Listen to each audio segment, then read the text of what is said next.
Dear student, कैसे हो? I hope you will fine. आज के सेक्शन में हम पढ़ेंगे रासायनिक समीकरण क्या होते हैं या रासायनिक समीकरण को परिभाषित कैसे करते हैं।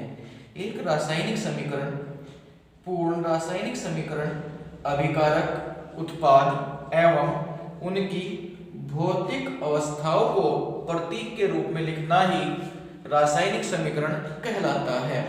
जैसे कि मैग्नीशियम की क्रिया ऑक्सीजन के साथ करने पर मैग्नीशियम ऑक्साइड बनता है। तो इस प्रकार जो रासायनिक अभिक्रिया है उसको शब्दों में न लिखकर संकेत के रूप में लिखना रासायनिक समीकरण कहलाती है। रासायनिक समीकरण में ध्यान देने योग्य बात यह है कि यहाँ पर दो स्टेप होते हैं। एक स्टेप ये वाला जिसको LHS कहते हैं और दूसरा RHS।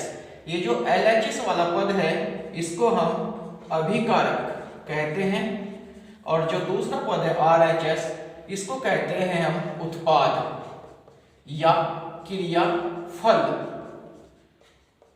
ये कहलाता है आपका क्रियाकारक भी कहते हैं इसको।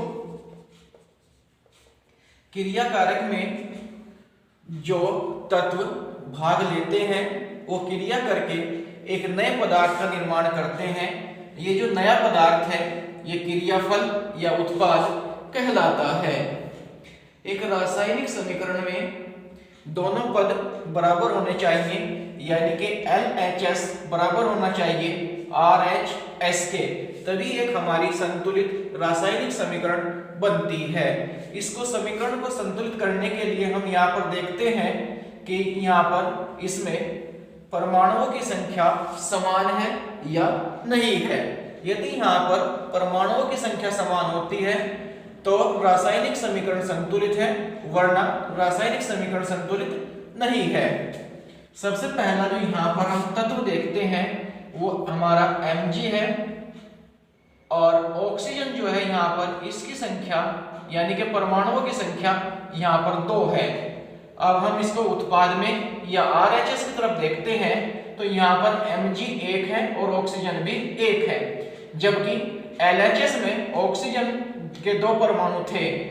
इसको समीकरण को संतुलित करने के लिए हम RHS में 2 की मल्टीप्लाई करते हैं तो इस प्रकार O की संख्या पूरी हुई, जबकि यहाँ पर Mg की संख्या पूरी नहीं हुई। यहाँ पर इसके अकॉर्डिंग Mg 2 है, यहाँ पर 1 है। तो इस वाले पद को इस वाले पद के बराबर करने के लिए हम यहाँ पर Mg में 2 की मल्टीप्लाई करते हैं तो इस प्रकार ये रासायनिक समीकरण प्राप्त होती है।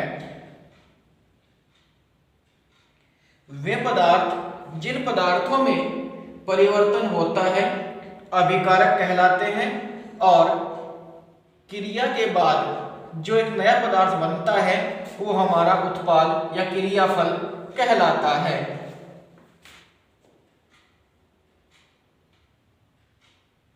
रासायनिक समीकरण को हम किस प्रकार लिखते हैं? रासायनिक समीकरण का लिखना या रासायनिक समीकरण को लिखना।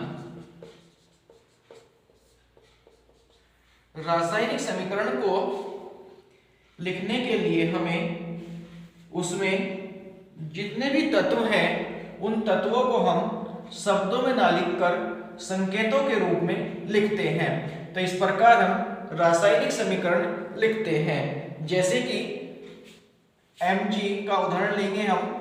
Mg की क्रिया ऑक्सीजन के साथ होती है तो इसका उत्पाद बनता है मैग्नीशियम ऑक्साइड।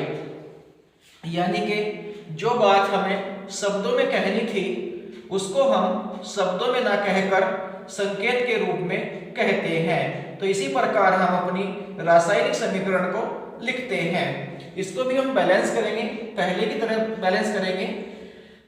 इसमें यहाँ पर हम देखते हैं मैग्नीशियम तत्व की संख्या यहाँ पर 1 है, ऑक्सीजन की संख्या यहाँ पर 2 है। इधर यानी कि RHS में मैग्नीशियम भी 1 है और ऑक्सीजन भी 1 है। इसको बैलेंस करने के लिए हम यहाँ पर 2 की मल्टीप्लाई इधर करते हैं और 2 की मल्टीप्लाई इधर करते हैं। तो इस प्रकार हमें ये रासायनिक समीकरण प्राप्त होते हैं जो कि बैलेंस हो चुकी है, जो कि संतुलित हो चुकी है।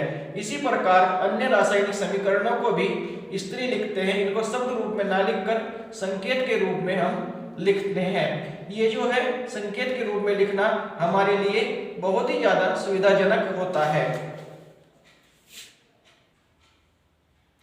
यदि आपको ये जानकारी अच्छी लगी है तो लाइक करें, कमेंट करें और सब्सक्राइब करें।